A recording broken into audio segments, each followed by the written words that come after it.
क्या हुआ है वो मुड़ जाएगा, उसको इनकी ज़रूरत नहीं रहेगी, समझ जाएगा कि ये चीज़ें मायने नहीं रखती। ये चीज़ें तो बदलती रहती, आज किसी के पास है कल किसी के पास होंगी। आज कोई अरबपति है कल को वही जो है खरबपति हो जाएगा। कोई आज तंदुरुस्त है कल को रोग बीमारी के कारण देखोगे हालात उसकी खराब हो जाएगी। कोई हालात समय के अनुसार बदलते रहते हैं, लेकिन नाम के जपने वाले कभी निराश नहीं होते।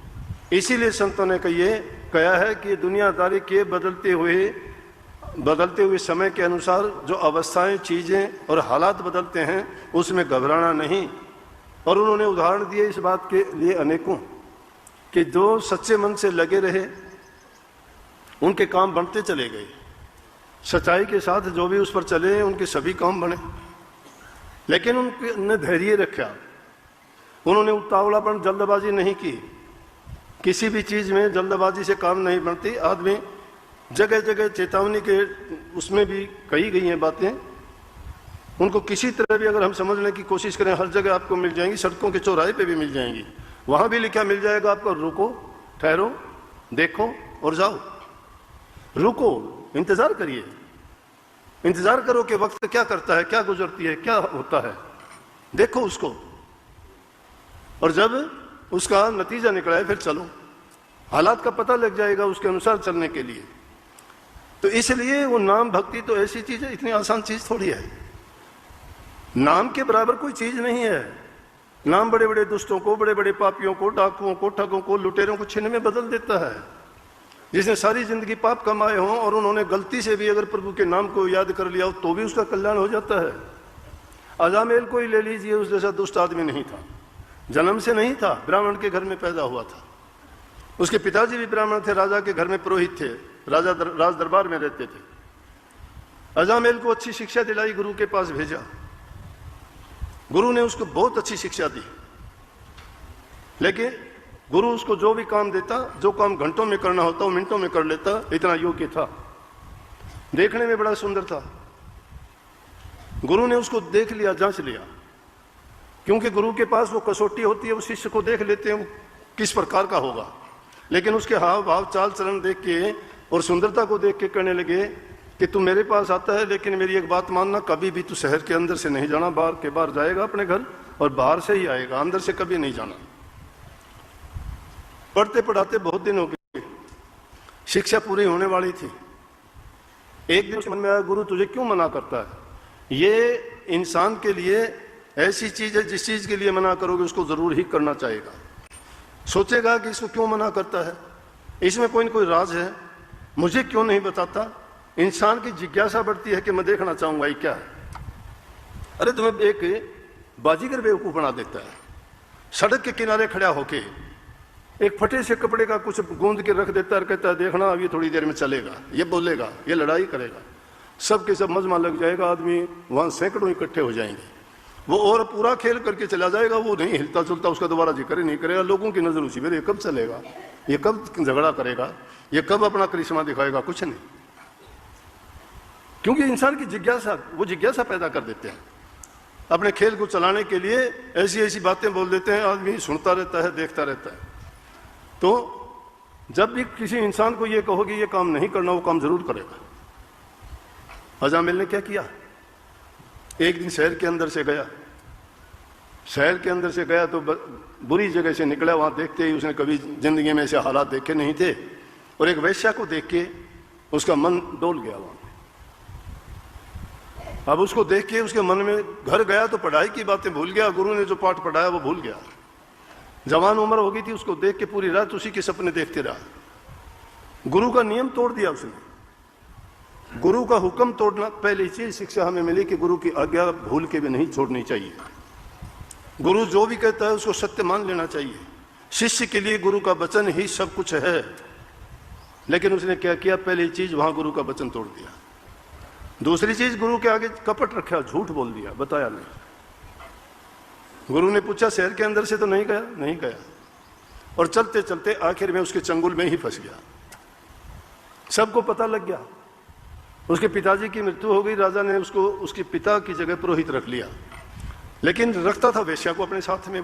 ब्राह्मण के घर पैदा हुआ, अच्छी शिक्षा दीक्षा मिली, पूरा शहर उसको दुत्कारने लग गया। राजा को भी कहने लगा कि ऐसे इंसान को राज पुरोहित बना के आप गलत करते हो, इसको निकालो। उसको निकाल दिया। क्यों? उससे कहने लगे तू ये इससे अपना पीछा छुटा ले, राज दरबार में रहता है, तेरे लिए अच्छा नहीं है। बोला कि सब कुछ छोड़ सकता हूं, इसको नहीं छोड़ सकता, इसको नहीं छोड़ सकता। आदत का गुलाम, वो भी गलत आदत। गुरु की आज्ञा छोड़ी, गुरु के आगे झूठ बोला, राजा के सामने ये कह दिया कि जो मेरी गलत आदत है उसको मैं नहीं छोड़ूंगा, बदलना नहीं चाहता।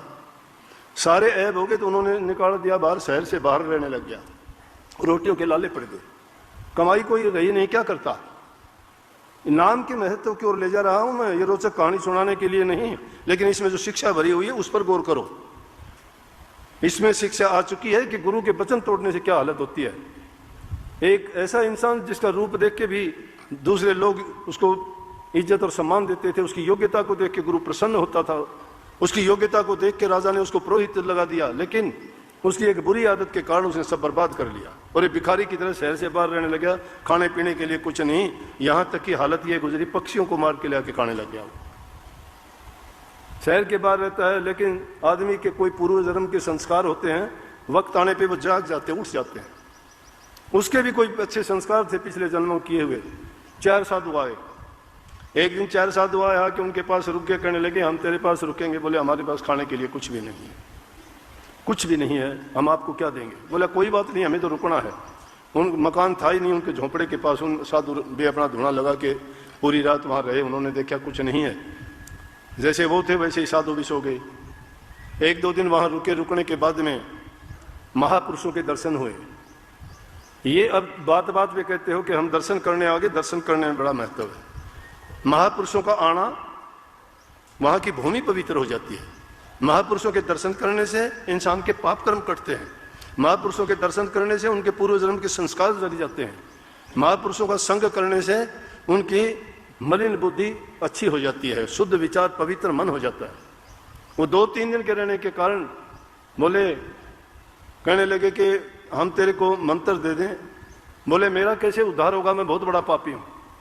महात्मा जानते थे कि ऐसा दुष्ट ऐसा पापी है ये किसी नाम को तो जप नहीं सकता, नाम की कमाई नहीं कर सकता ये, लेकिन इसके लिए कोई और तरीका ही करना पड़ेगा। उसको कहने लगे भाई हम तुझे आशीर्वाद देते हैं कि तेरे घर लड़का पैदा होगा और लड़के का नाम नारायण रख लेना। और लड़के का नाम नारायण रख लिया, लड़का हुआ। महात्माओं के जाने के कुछ दिन के पश्चात जब भी कोई काम होता, सबसे छोटा पुत्र था उसका।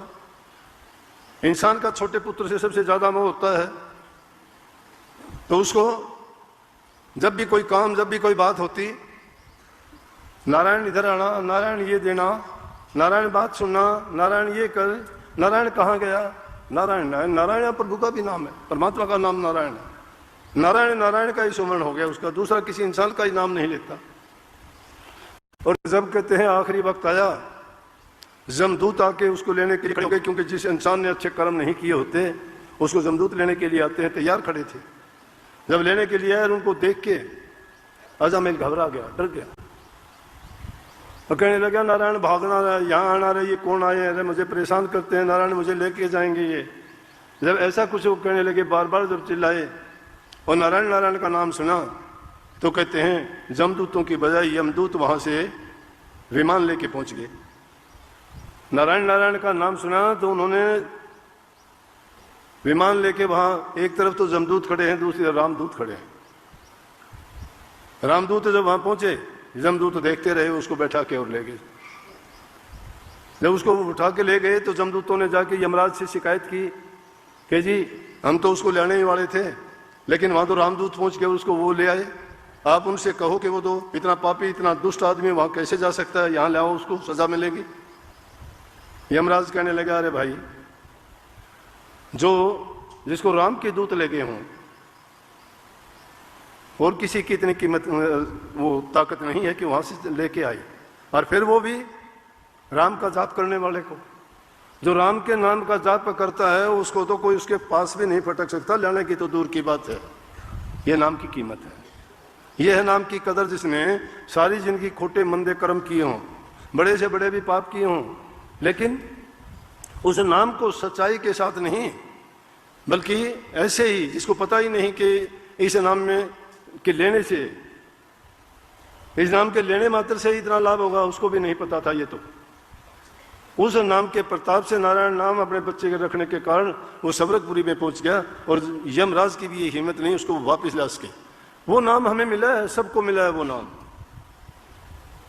हमें धोखे से नहीं, या हमें किसी बात को पर्दा रख के नहीं दिया गया, हमें चेता के दिया गया है कि ये नाम है, इस नाम में तुम्हारा उद्धार और कल्याण है, इस नाम के सुमरण करने से तुम्हारे पाप कर्म धुल जाएंगे, जन्म जन्मांतर के जितने भी तुम्हारे खोटे मंदे कर्म हैं सबका सफाया ये नाम कर देगा, नाम का सुमरण कर देगा। नाम का सुमरण किया करो, सोते बैठते उठते जागते जो लोग सिमरण करते हैं उनके सभी कार्य सिद्ध होते हैं। उनको ये एक एक चीज एक एक काम के लिए ये नहीं कहना पड़ता, उसका अपनी इच्छाओं पर, तृष्णाओं पर, वासनाओं पर काबू हो जाता है।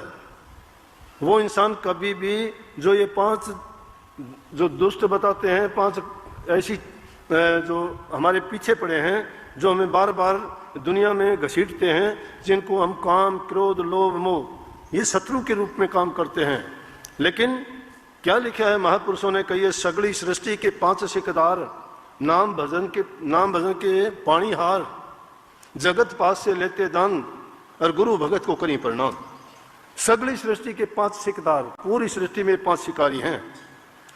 काम के बस होके जीव लुट जाते हैं, क्रोध के कारण इंसान बड़े से बड़े बुरे कर्म कर जाता है, ऐसे पाप कर्म कर जाता है कि उसको नरकों में जाके धक्के खाने पड़ते हैं, कितने जन्म ऊंची नीची योनियों में भोगने पड़ते हैं। लोभ के कारण इंसान सही रास्ते चलते चलते डूब जाता है, और डूबने का मतलब क्या है कि सही रास्ता छोड़ के भटक के वो उल्टे सीधे कर्म करता है सारे। मोह के बंधन में पड़ने के कारण उसको पता ही नहीं रहता मैं करता क्या हूँ, गलत है सही है, इस बात को सोचता तक नहीं है। उसको अपने कर्म का बोध नहीं रहता है मैं कैसा कर्म करता हूँ। जिसको अपने कर्म का बोध नहीं होता वो कभी सुधर नहीं सकता है। अपने कर्म को बोध को पहचानने के लिए इंसान को सोचना चाहिए कि जब मैं कर्म करता हूँ ये किसी दूसरे को बुरा तो नहीं लगता, किसी से इसे कष्ट तो नहीं होता, किसी से मैं इससे समस्या तो पैदा नहीं करता, या किसी को कोई कष्ट तो नहीं दे रहा हूँ। जब ऐसा इंसान सोच लेगा तो वो चाहेगा कि जैसा मैं मेरे प्रति चाहता हूँ वैसा मैं औरों के प्रति भी करूँ। और सबसे बुरा अहंकार है। जब अहंकार इंसान में आ जाता है, वो किसी चीज का भी अहंकार हो, धन का हो, ताकत का हो, पद का हो, प्रतिष्ठा का हो, वंश का हो, जाति का हो, प्रदेश का हो, अहंकार किसी भी प्रकार का हो, वो भी इंसान को खत्म कर देता है, नीचा दिखाता है। अहंकार का सिर नीचा इसीलिए कहते हैं, अहंकारी इंसान में धैर्य नहीं होता, और जिसमें धैर्य नहीं होता वो इंसान उतावलापन में कुछ का कुछ कर जाता है। तो कहते हैं महापुरुषों ने ये फरमाया है कि पूरी सृष्टि में ये 5 शिकारी हैं, और जो जीव जैसा भी होता है उसको उसी रूप में फंसा लेते हैं। किसी पे काम का फंदा डाला, बड़े बड़े ऋषि मुनि तपधारी भी बेकार बना दिए। नारद जैसे मुनियों को क्या हालत हुई, पराशर ऋषि जैसी क्या हुआ, विश्वामित्र का क्या हुआ। समुद्र मंथन के टाइम में विष्णु भगवान ने राक्षसों से अमृत किस प्रकार से छीन लिया। ये सारी की सारी बातें अगर देखोगे तो उस काम के कारण, कामुकता के कारण, काम ऐसे डोरे डालता है, ऐसे फंदे छोड़ता है कि बिरला इंसान ही बच पाता है।